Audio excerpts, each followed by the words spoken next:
So in this class this semester, I'm making three big predictions, right? First is that Trump will win in November. Second is that the United States will go to war against Iran. And the third big prediction is that the United States will lose this war, which will forever change the global order. These past, so last class, we looked at one reason why the United States would invade Iran, which is the Israel lobby. And in today's class, we'll look at another reason, which is the defense of empire. America is an empire, and it must defend its imperial status. So let's examine what an empire means for America. So from 1950 to 1980, America's economy was mainly focused on manufacturing, factories, okay? So manufacturing as a share of GDP was 40%. It made 40% of profits, okay? And it employed 30% of the workforce. So during World War II, America had a lot of factories to produce weapons. And after World War II, these factories produced consumer goods, cars, electronics, to sell to the world. And this made the American workers the wealthiest and most well-educated middle class ever in human history. If you were a factory worker from 1950 to 1980, you had a really good life. You worked 40 hours a week. You had health insurance. You could buy your own house. Your wife didn't have to work. You could have 3 to 4 kids. You could have 2 cars. Every year, you could go on vacation to some place nice. You could eat out once a week. And then you retired and had a very good pension. So it was really the best life. And so workers from 1950 to 1980 in America were really the luckiest people on the planet. You were better off actually being born into the middle class in America than you were being born rich in Africa or Asia or South America, okay? But then after 1980, was something called the Reagan Revolution and the introduction of what we call neoliberalism. And remember that we studied neoliberalism before. Neoliberalism. Hello brothers and sisters, welcome back to the channel. I'm hoping that you're doing super great from wherever you're watching me from. As you know, I'm your host and presenter Eugene Duke Stories, and I'm thinking that this is going to be a learning and important moment. Remember, this is a Chinese professor that gives a prediction. 90% of what he says is something that came to happen or is something that is currently happening, right? And I think sometimes getting to know people from different places, what they think about the United States is really important, because sometimes they have a perspective that not everyone has. And I'm really happy to see people being taught this, because really it is rarely to find a person teaching American history, especially in high school, right? Some people have to go and go to college. Some people go to higher institutions to learn about this, but having a privilege to be taught this in high school, really important. And that tells you how some people are really endowed with this information. But that's not the discussion. The discussion is this. The decline of American empire is a subject of increasing discussion, and we know that amongst historians, political analysis, and critics of the U.S. Foreign and domestic policies. You know, from this meteoric rise after World War II to its present day internal and external crisis, the United States exemplifies the classic symptoms of an empire in decline. We draw examples from Roman Empire, British Empire, and even Mongol presidents. The patterns are clear. what began as a republic guided by constitutional ideals has gradually devolved into an expansive, militarized, and oligarchic empire facing the consequences of first overreach, corruption, and moral decay. Now, to understand where America went wrong, one must begin looking at it critically from post World War II imperial ambitions. I want to switch this video. It is really, really important. I'll be alongside giving my commentary through scholarly researched information so that we can all get to learn and understand these things. If you're watching us for the first time, kindly consider subscribing to the channel, join our membership, and really get to what we can offer you. But until then, let's watch the video. I'll be back. Is a economic philosophy that believes in the primacy of free markets and deregulation. So after that, we now live in today what we call a financial economy. Okay? The economy has been financialized.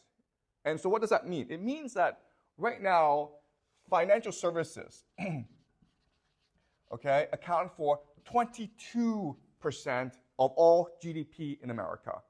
Manufacturing has gone down to 10%. So it went down from a high of 40% to now a low of 10%. Financial services is now twice as much as manufacturing. Financial services bring in 40% of all profits. And financial services employs 5% of the total American workforce. Okay? Now, let me explain what these numbers mean. What you're seeing behind these numbers is a radical shift, overhaul, transition in American society. Okay, let's just look at politics. Politics, governance. From this period, 1950, 1980, American workers had a lot of political power, right? Because they were middle class, they were confident, they participated in politics for unions, okay? Today, most of this power has shifted to the financial services, which basically means Wall Street. And working for Wall Street are what we called the professional managerial elite. Okay, so these are people who live on the coast, San Francisco, New York, Washington, D.C., Boston. They went to elite schools, okay, the Ivy League, and they're multicultural, and right now they're the most powerful political group in America. And this has led to massive political divisions within the country, okay? So it's the first major consequence. Before, it was workers who had a large say over American politics. And now it is Wall Street, the financial sector, and the coastal professional management elite. And so government shapes policies that favors this multicultural elite, financial elite, over at the expense of workers, okay? So that's the first major shift. But then you look at education. And so what I mean by that is that, you know, if you went to a good school, a good university in the 1950s and 1960s, your ambition was to become a professor, right? Or maybe a scientist, or maybe an entrepreneur, or a corporate executive, okay? Nowadays, most people who graduate from these top schools all want to go where? Wall Street, and that's it, okay? Why? Because you make more money on Wall Street than anywhere else. Okay? So you're talking about these PhDs in statistics and artificial intelligence who should be working for IBM, developing the latest technology, right? Instead, they're on Wall Street working for a hedge fund, gambling with other people's money. Okay, so basically the economy has gone from one that is productive or creative to one that is entirely speculative. Okay, so remember that the financial services, all it does is take people's money and gamble with it or invest in it to make more money. Okay, it's not actually productive. It's all it is speculative. Okay, and the smartest people in America, the most well-educated, are all focused on this sector. Okay, and then you look at the economy, and what has clearly changed is that the economy in America has become much more unstable. So in 2001, there was the internet crash, right? The dot-com crash. And in 2008, there was the financial crisis, right? The subprime crash. And then after that, you have all the you have these banks going bankrupt. Okay, I think like this past week, 3 banks went bankrupt in America. This should not be happening. And the reason why this is happening are all these bubbles, okay? So in other words, all assets right now in America are overpriced, okay? Housing, stock market, and people are gambling that these asset prices will only go higher, which creates bubbles. And when these bubbles burst, you have volatility and instability and uncertainty, okay? So this is bad for the economy. And then you have things like inequality, right?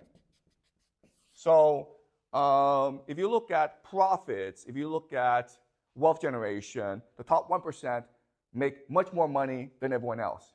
And this inequality is only increasing. Okay? So in other words, the financialization of the American economy has been really bad for America. And you can make the argument that it's actually destroying the fabric of American society. Okay? It's making politics much more divisive. It's making the economy much more volatile. The smartest people are engaged in speculative activities. Young people don't want to work. They just want to buy Bitcoin. And you can also make the argument that you're creating a rentier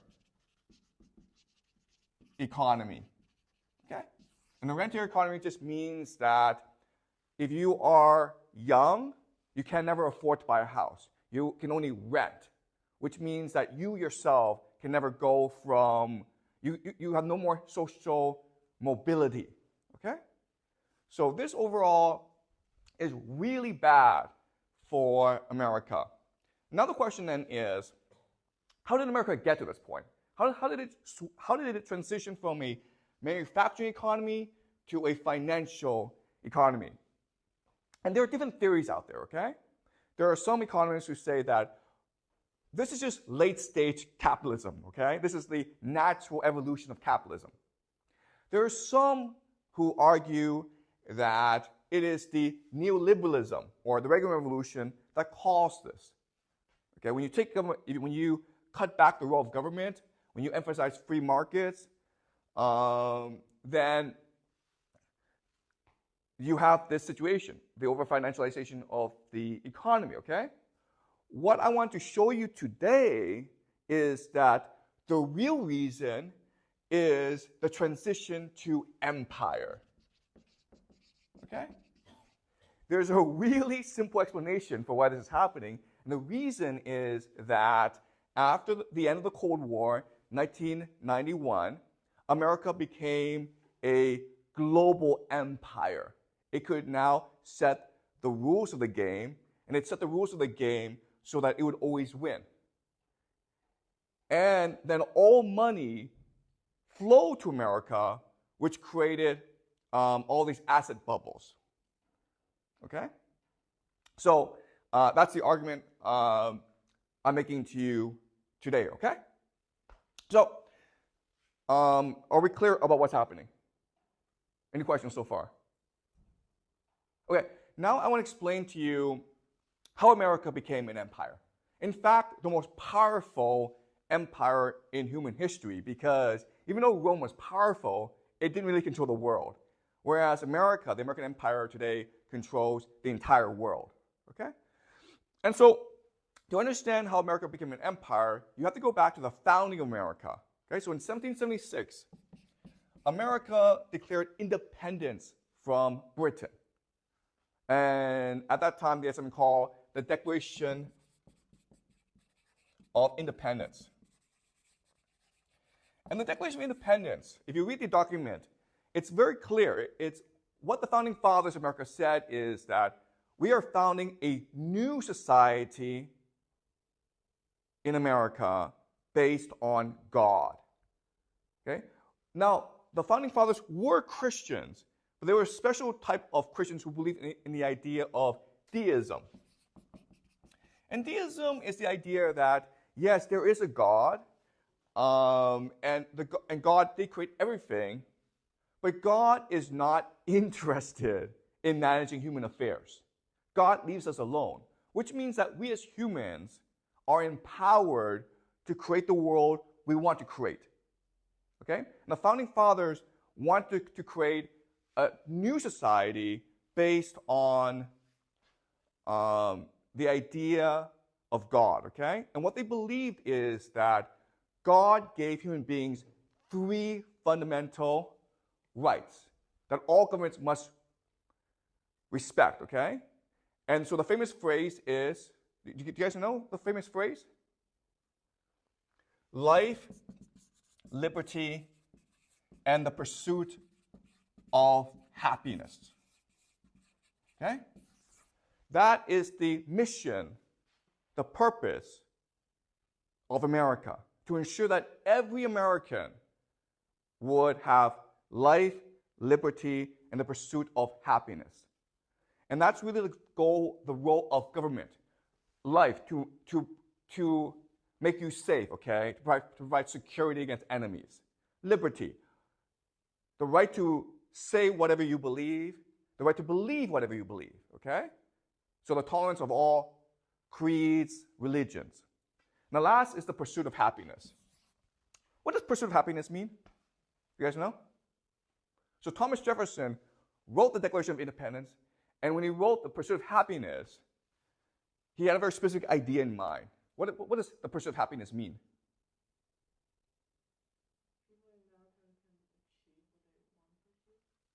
Which is what? Okay, so wealth, okay? So in America, your fundamental right, the fundamental purpose of your life is to make as much money as you can, to amass as much wealth as you can.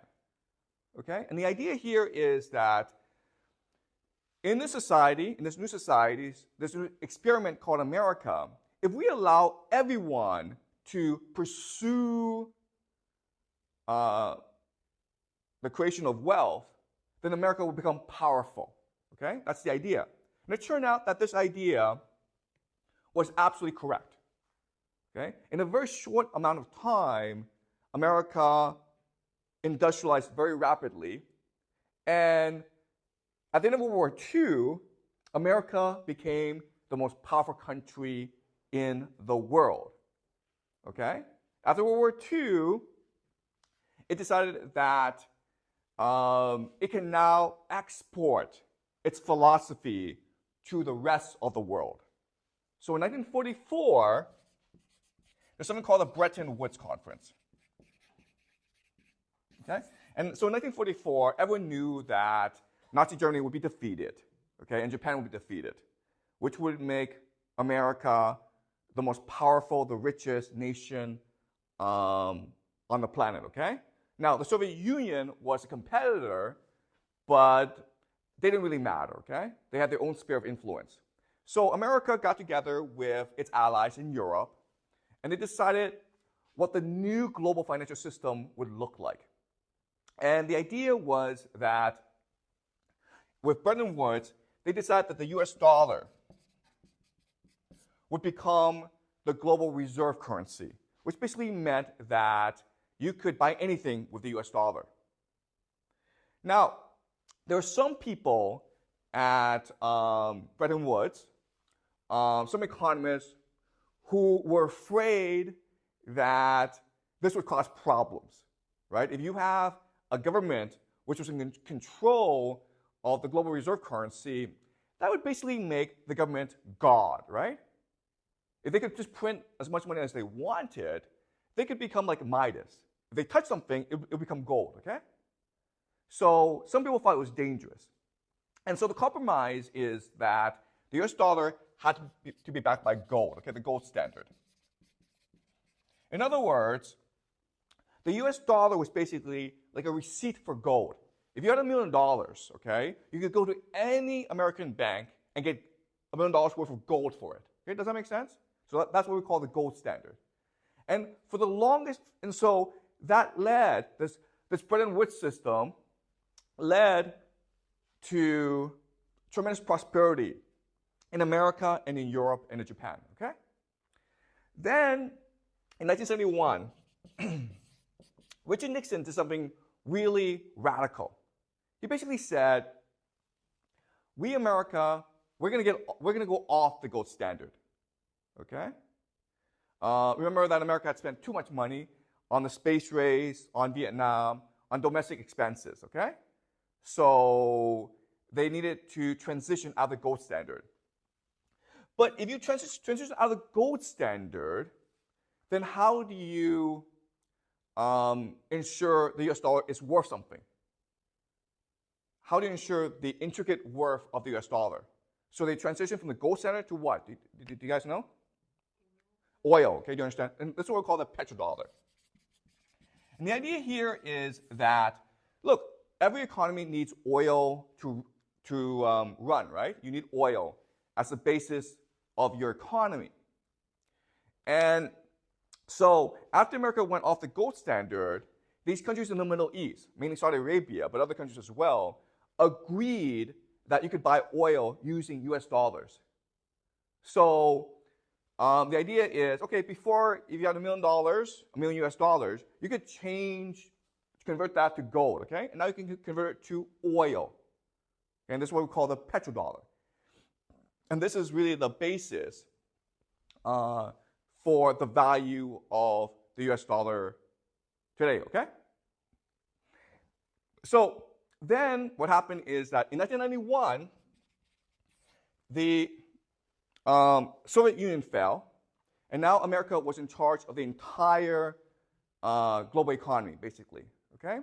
And so America at that time said to everyone, listen, let's focus on trade, because trade will make everyone rich.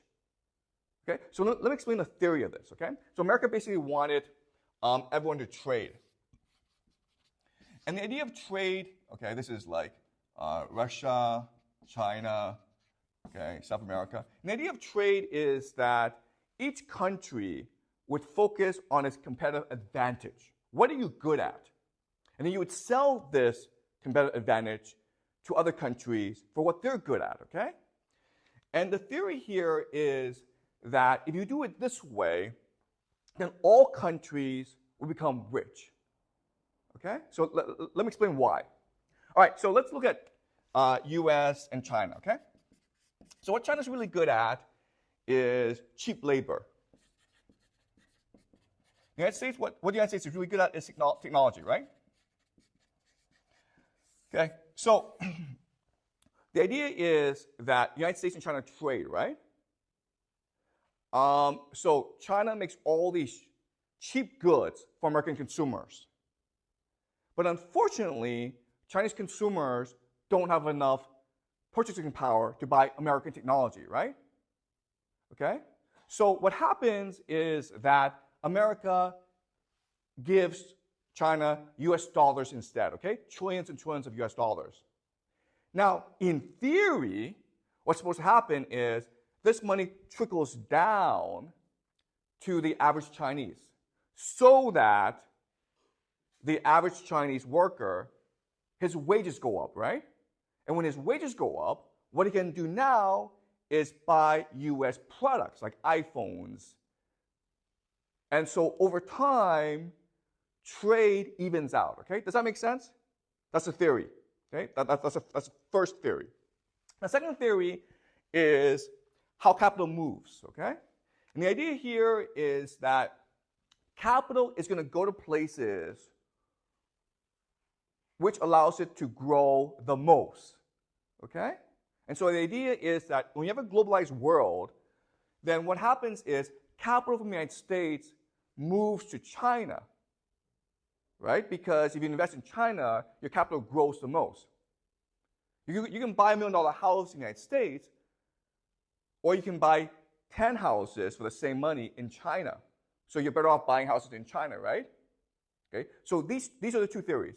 One is that trade will make everyone rich. And second is that capital will move from rich countries to poor countries, okay? And when you actually go to university and you study economics, like Jack will, then you actually have to learn these theories. But in reality, these two theories aren't true, okay? Why not? Why are these two theories true? So the first theory is that if two countries trade, over time, wealth trickles down to everyone in that country, which makes everyone richer. Okay? Is that true for China? No, it's not, okay? Workers' wages have not gone up for the past 30, 40 years.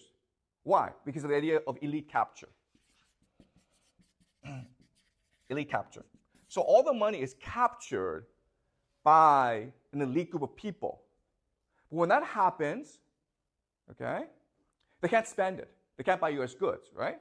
So the only thing they can do is invest it, right? Now, according to this theory, they should invest it back in China because investment in China should allow for more growth than investment anywhere else, okay? But in reality, where do they put their money? In the United States. And why would they do that?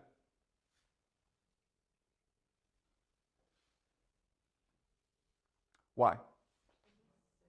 Exactly, okay? You don't put your money where you make the most money. You put your money where it's the most safe, okay? That's why we have banks.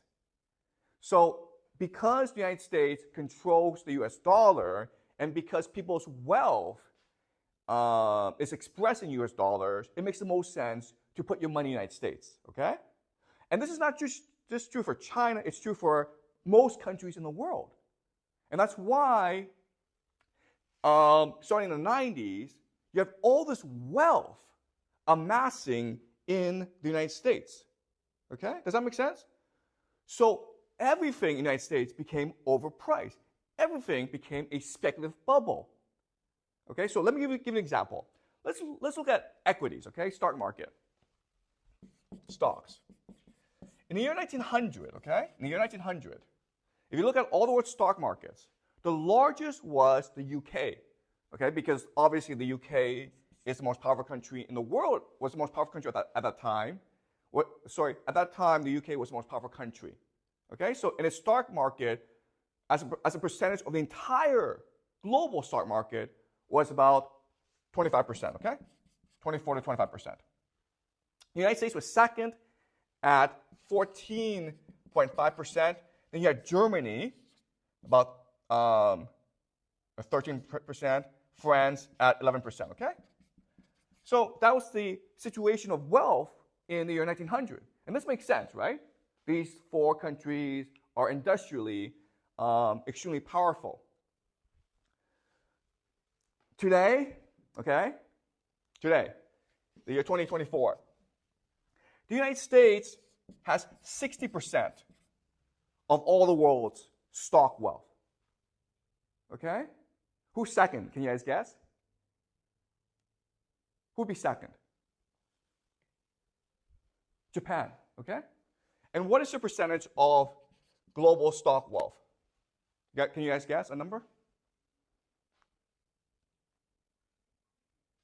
The United States has 66%, 60%. How much does Japan have? Can you guess a number? 10% is a good guess, right? It's actually 6%. Okay? Do you see the disparity? Number one is 60%. Japan, number two, is 6%. It's huge disparity. How much is China? The world's second largest economy. 3%, okay? Do you understand? Right? So all this wealth that's being generated around the world, it can only end up one place, okay? The United States. All right? So you have, and that's what's pushed the financialization of the U.S. economy, okay? Because this wealth goes to the United States, and someone has to manage this wealth. And this is the financial services sector, okay? So people on Wall Street, and this is very important, people on Wall Street, they make their money based on how they manage this wealth, not on whether or not they make money out of this money. Do you understand? They charge a management fee, okay? So in other words, they're not actually incentivized to be conservative and make sure that this money grows. What they're incentivized to do is design riskier and riskier assets and investment opportunities to attract more investment, because then they can take a management fee, a cut. Okay, does that make sense? And that's what's led to so much financial over-speculation over the past 20 years in America. And one of America's biggest problems is the growing national debt, okay? So the government is paying for a lot of government services just by putting money, okay? So right now, the U.S. national debt is about $34 trillion, okay? And this $34 trillion debt, half of it is owned by foreigners, okay? So Japan has about $1 trillion, China has about $800 billion, so they buy U.S. treasuries, okay? So America owes Japan $1 trillion, America owes China $800 billion. And then half of it, the government owes to its people. So the two largest expenses are the military and the pension system, okay? So $34 trillion is a lot of money because the US GDP is about $100 trillion. So the total debt is about a third of America's GDP. And this debt has interest, right? So this debt is growing about 1 to 2 trillion every 2 to 3 months, okay?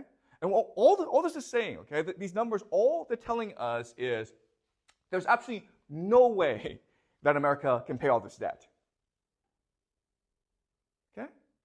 So then the question then is, if you're China and you're Japan, why do you have all this debt knowing that America can never pay you back? Or America will at some point default on this debt. Why?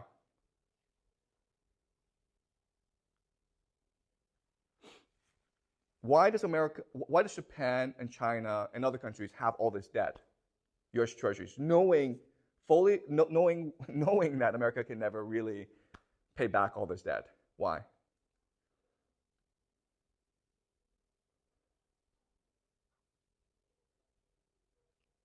Okay, so there are many reasons, okay? The first reason is that, in theory, Japan and China can always take this debt and buy oil with it, okay? So this is, again, the petrodollar. Second reason is that even though America is in debt, it's still an empire. It's still the greatest military power in the world. So at some point, you feel that the money is safe there, okay? Does that make sense? Because no one can actually challenge America militarily. And the third reason, and this is the most important reason, is there's no place for you to go. You understand? What else? Where else can you put your money? Nowhere, okay? So that's the issue right now.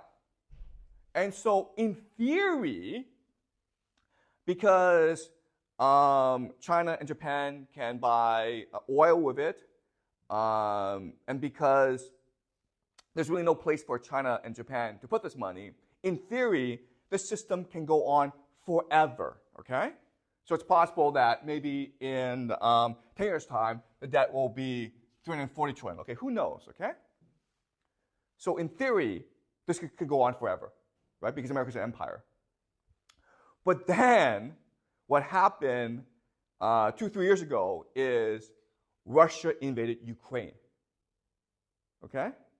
Russia invaded Ukraine.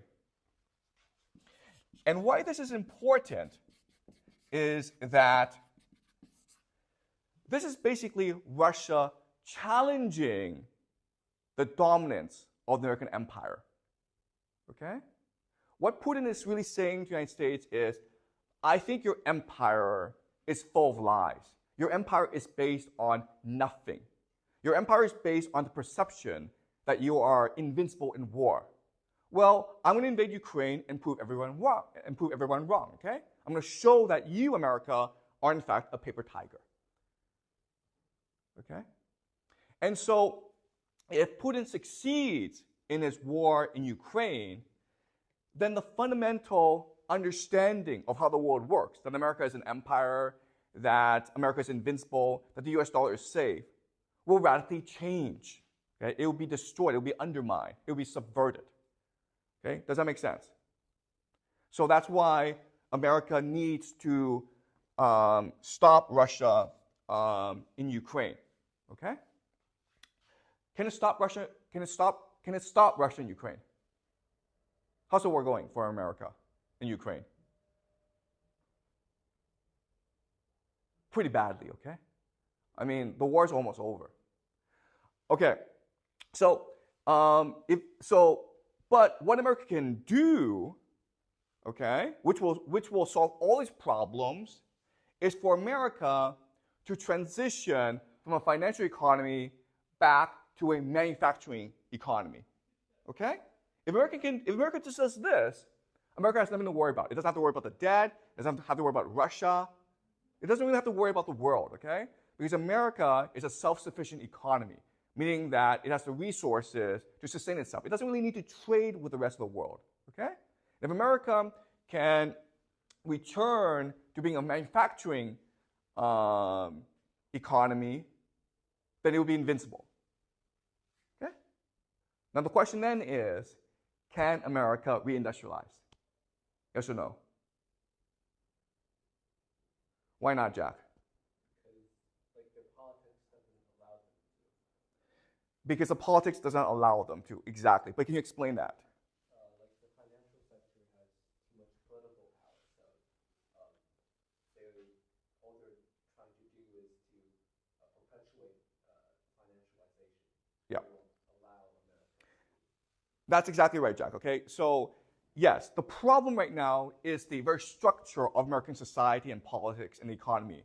Right now, the financial sector has all the power. And they don't want to go back to the time when manufacturing had all the power, right? So that's the first problem. But let's just say, for the sake of argument, that they agree to this, okay? What's your other problem if you want to re-industrialize?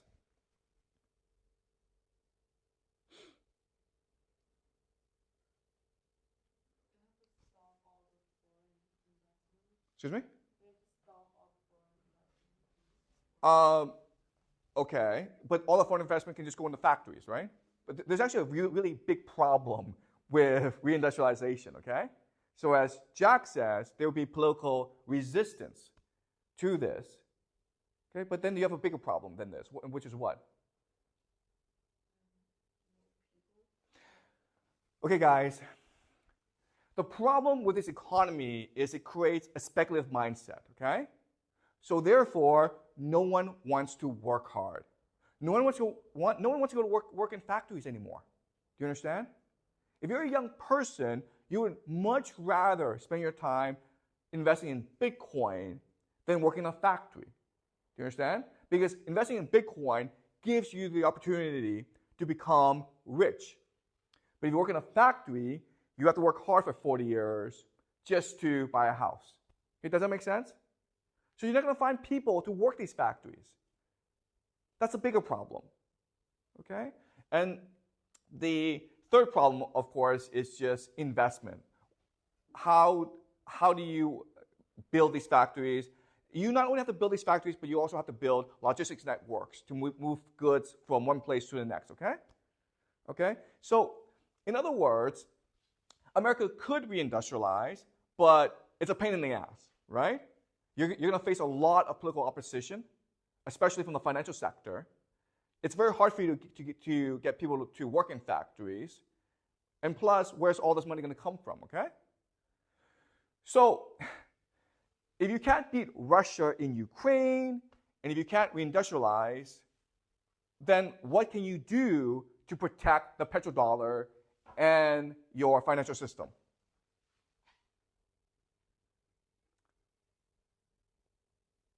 Well, I have an idea, okay? Invade Iran, okay? Invade Iran. Now, why would you do that? And the answer is that, unfortunately, of all the options out there, okay, because America can't just sit back and let its empire collapse, right? Of all the options out there, invading Iran happens to be politically the easiest to do, okay? You can't go fight a war against Russia because Russia has nuclear weapons. You cannot reindustrialize because there'll be too much political opposition towards that. Plus, it'll take you about 50 years to reindustrialize. But if you invade Iran, well, you accomplish three things, okay? The first thing is you show the world that you're still the top dog. Your military is still invincible, okay? So if you're a foreign investor in America, you have $1 trillion US, you feel safe, okay? You don't think the US dollar will collapse. Okay? That's the first thing. To show the world that America is still the world's foremost military power, therefore the US dollar is safe, okay? Second is oil, right? What is the US dollar based on? Oil, right? Well, if you control oil, then you don't have to worry about people abandoning the US dollar. Okay, does that make sense? Okay, and it happens that the Middle East produces 40% of the world's oil. And Iran is the world's fourth largest oil exporter. But when you take over Iran, you also control Iraq as well. You control that entire area, okay? And the third thing about invading Iran is trade, okay?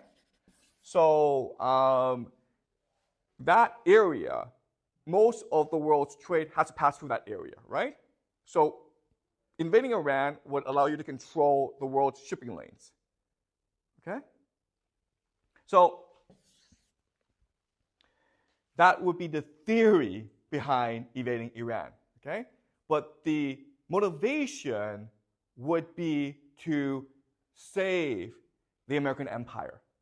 Because if Putin wins in Ukraine, then America is going to look weak.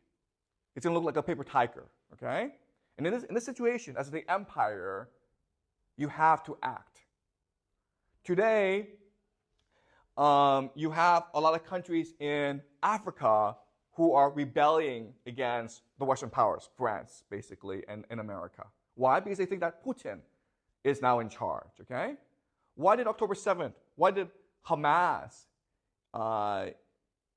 attack Israel? I guarantee you that if it were not for the war in Ukraine, Hamas would not have done such a thing, okay? For the longest time before the war in Ukraine, there was a perception in the world that America was militarily invincible. No power, no country could ever dare stand up against the United States. And by invading Ukraine, Putin has proved everyone wrong, okay? That the United States can be defeated. And so what the United States must do now is prove to the world, nope, we're still militarily the greatest power in the world. Okay, does that make sense? Okay? And again, it must do so to protect its financial economy. Otherwise, there's a very good chance that this financial economy will implode onto itself. Okay? If China, Japan, other countries pull out of the U.S. financial sector, okay? If they sell their U.S. treasuries, not only will America face a sovereign debt crisis, but it will lose access to easy money, okay? Easy money. And the problem in America today is that America is an empire addicted to easy money. Okay? People are so used to just sitting around and making millions of dollars that they cannot imagine or tolerate a day when they would have to go back to working hard. Okay? So it's this addiction to easy money which will drive America to invade Iran. Okay? Does that make sense? Okay, any questions?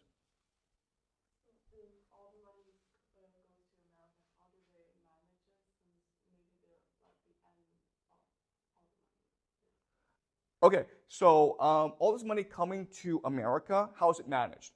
Okay, so this is actually very complicated, okay? Because again, the financial sector is very large.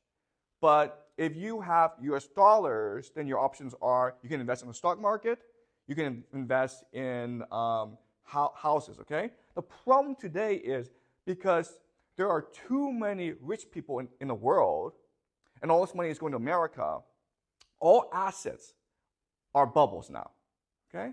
So the irony of all this is that you feel that your only option is to invest in America, but when you do this, you're actually losing value, okay? And that's why the system is not really sustainable. Everyone's going to America, and that's driving up all these asset prices, but in the long term, that will destroy the American economy. In the long term, it'll create all these bubbles that will also destroy individual wealth, okay? Does that make sense? Any more questions? So, like, if America loses the war in Iran, like, then, like, other countries will lose even more confidence in America, so their system will, like, completely fall apart. Okay, so Jack asked a great question, which is like, listen, if going to Iran is all about restoring confidence in the United States, well, if America loses the war, then that would destroy even more confidence, okay? And so this is the problem of empires. Empires have something called hubris, right? Imperial hubris, which means that they cannot imagine the possibility of losing a war, okay? So why is that? Okay, there are two reasons, okay? There are two reasons. The first reason is that what an empire is, it's a force that imposes reality onto others, okay? An empire makes you see the world the way the empire wants you to see the world. Okay, does that make sense? Which means there's no feedback loop, which means that you cannot actually tell the empire what you think. Your voice doesn't matter. Which means that an empire, it's not possible for an empire to imagine the possibility of it ever collapsing. Do you understand? If it could, it would never collapse. Okay, that's the first problem. Second problem is that, okay, let's do a thought experiment. If you had a choice, would you rather be smart and strategic or stupid and arrogant? If you had a choice in an ideal world, would you rather be smart and strategic or stupid and arrogant? Okay, the answer is stupid and arrogant because it makes you feel good, okay? Stupid people feel good about themselves, right? Smart people get depressed. They doubt themselves. They question themselves, and that makes you feel bad. Most people in an ideal world would want to feel good about themselves always, okay? So when you are an empire, you want to be stupid and arrogant because it makes you feel good. Okay, does that make sense? Okay? But that's why empires collapse, because once they have too much power, they become stupid and arrogant. And they refuse to consider the possibility that they could be wrong. Okay? Does that make sense, Jack? Okay? Any more questions? Did the empire start when they start to trade with the world or when the bubble started? Okay, the American empire has been building for a long time. Okay, so you can make the argument that the empire really started after World War II, because now America controlled half the world. And then it became dominant after the end of the Cold War when the Soviet Union collapsed. And at that time, okay, before the collapse of the Cold War, America had to behave itself. And the reason it had to behave itself was it wasn't afraid of the Soviet Union, it was afraid of communism, right? That's why from 1950 to 1980, they treated their workers so well, because they were afraid of a worker revolt, right? So the real threat was not the Soviet Union, the real threat was communism as an opposing ideology to capitalism. Unfortunately today, there's no opposing ideology towards capitalism, okay?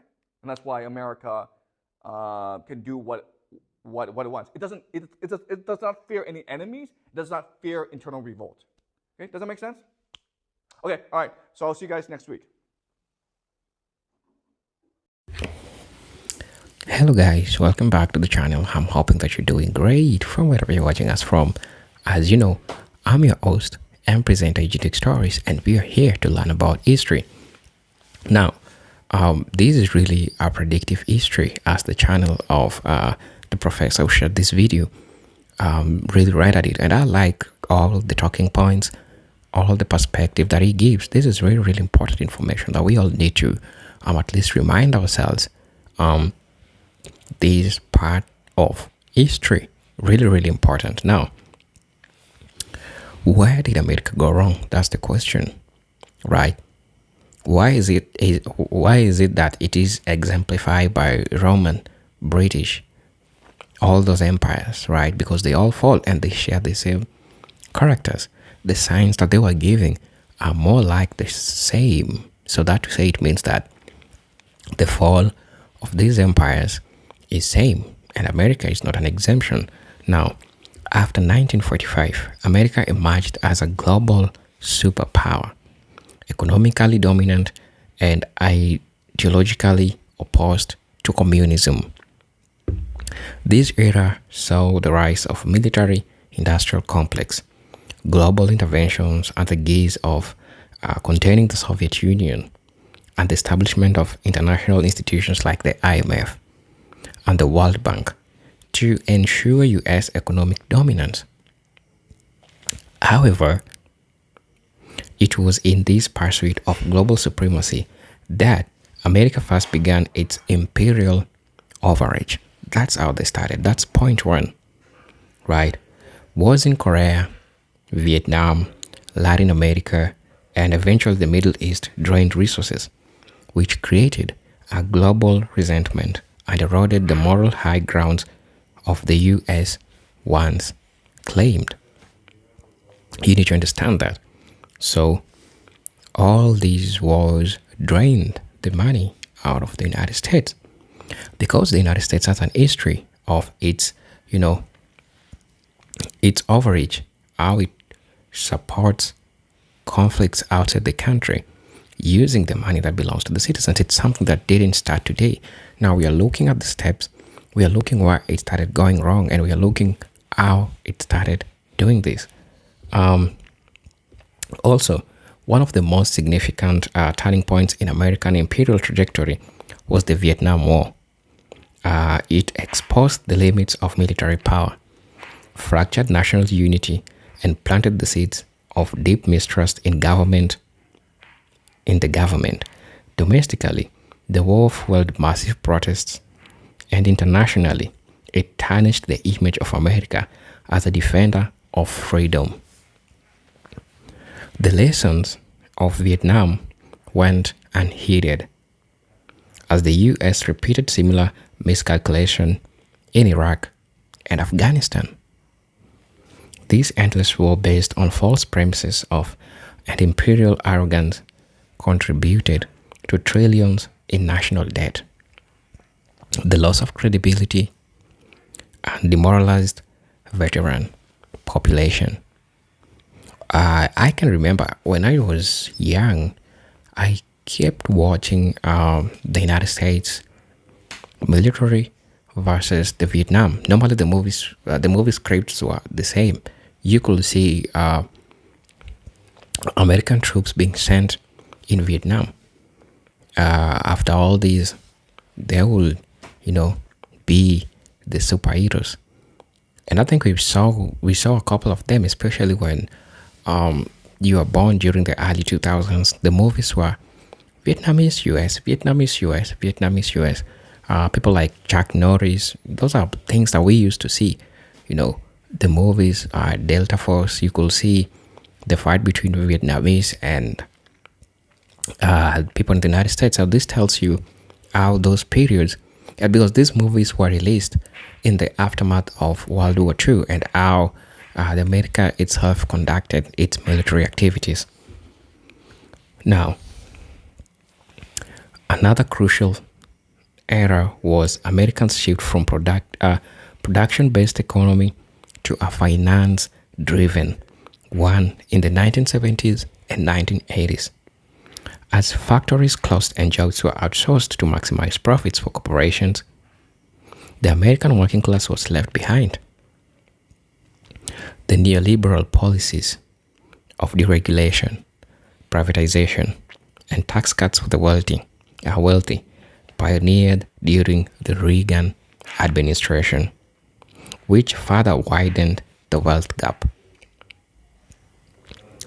Wall Street became the beating heart of the empire, but at the cost of Main Street.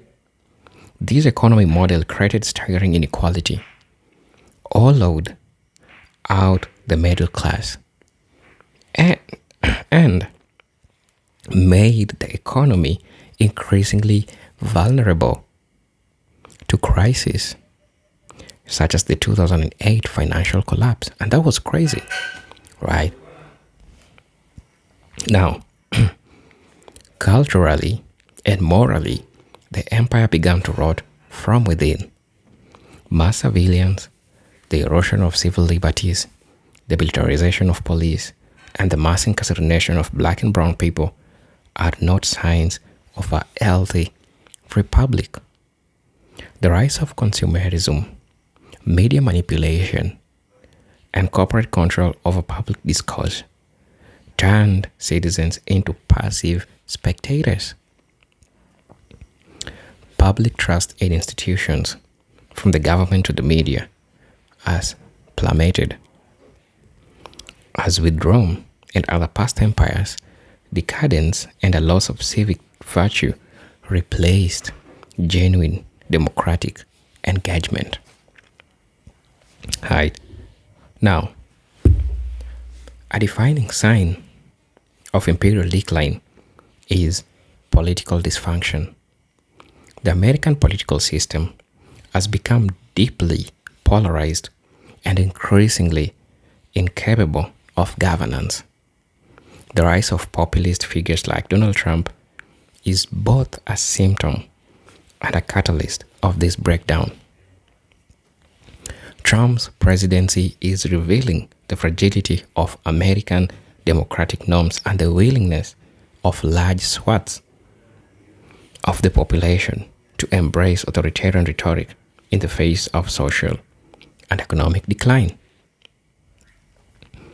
The failure of this establishment to address the real grievances of working class Americans allowed Trump to become a vessel of rage, nationalism, and anti-elite sentiments. Also, historically, declining empires often turn to scapegoating and aggression abroad to mask failures at home. The United States' confrontational stance towards Iran, China, and other rivals reflects this pattern. And now, in the face of warning influence, military saber rattling replaces diplomacy. A potential U.S. invasion of Iran, predicted by many geopolitical observers, will be a disastrous, both morally and strategically. Just as Iraq and Afghanistan were, history shows that empires that rely on force rather than cooperation ultimately exhaust themselves. Also, one cannot ignore the global shifts away from American dominance. The emergence of multipolar world with China, Russia, and regional alliances like BRICS gaining momentum. Signals of a warning of US hegemony. The dollar is slowly losing its status as the world's reserve currency. And countries are increasingly trading in local currencies to avoid US sanctions. These are classic signs of imperial erosion, the loss of economic control, the decline of soft power, and the emergence of credible alternatives to the empire's rule. Also, internally, Americans' infrastructure is crumbling. Its healthcare system is broken, and education is increasingly unequal. They are not just policy failures, they are evidence of state that prioritizes imperial ambition over the well-being of its people. Like ancient Rome, which spent lavishly on war and conquest while neglecting the basic needs of its own citizens. The US is cannibalizing its own society. Social cohesion is fraying, trust is evaporating, and mass shooting and civil unrest are now regular features of American life. So this is what is happening. The Chinese professor's perspective, like many foreign observers, reflects a global growing awareness that the US empire is not invincible. Outsiders see often more clearly the contradictions and hubris that insiders normalize. Its predictions about Trump's political resurgence and potential military escalation in the Middle East are grounded in historical behavior of desperate empires.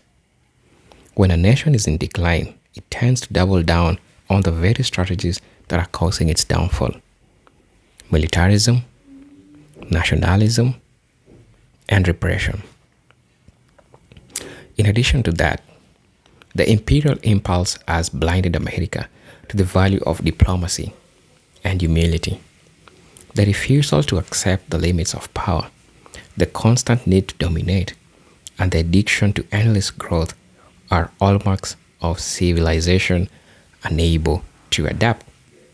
In the 21st century, true power lies in the ability to destroy, not in the ability to destroy, but in the ability to build, collaborate, and sustain. America's continued investments in war over welfare, in domination over cooperation, reflects an outdated imperial mindset. Now, I would like to conclude this video by saying, America's downfall as an empire stems from historical arrogance, economic injustice, endless wars, political decay, and moral disintegration. It exhibits all the signs of a dying empire: internal division, external overreach, economic inequality, cultural decline, and the loss of global legitimacy. Like Rome, Spain, Britain before, the US faces the judgment of history, not just for its failures abroad, but for abandoning the very principles it claimed to uphold. Whether it can reform and renew itself remain uncertain. But the signs of decay are no longer subtle. They are screaming. I'm your host and presenter, Eugene Talk Stories. If you're watching us for the first time, I'll most definitely ask you to subscribe to the channel, join our membership, and really get to what we can offer you. But until then, peace, love, and harmony. Salute.